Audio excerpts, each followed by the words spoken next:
السلام عليكم ورحمة الله وبركاته. أعوذ بالله من الشيطان الرجيم. بسم الله الرحمن الرحيم. والفجر وليال عشر والشفع والوتر والليل إذا يسر هل في ذلك قسم لذي حجر ألم تر كيف فعل ربك بعاد إرم ذات العماد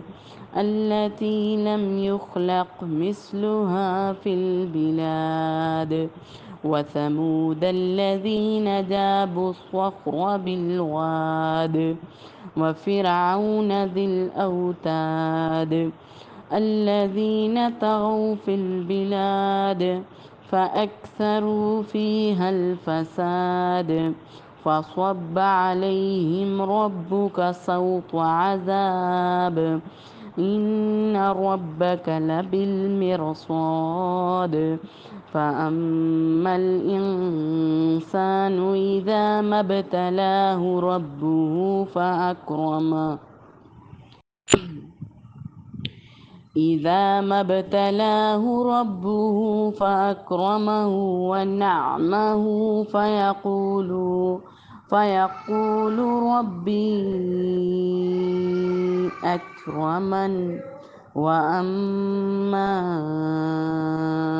إذا ما ابتلاه فقدر عليه رزقه فيقول ربي أهانن كلا بل لا تكرمون اليتيم ولا تحاضون على طعام المسكين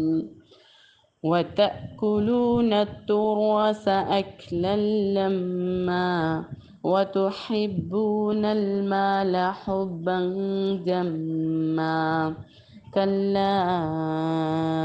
إذا دكت الأرض دكا دكا وجاء ربك والملك صفا صفا وجيء يومئذ بجهنم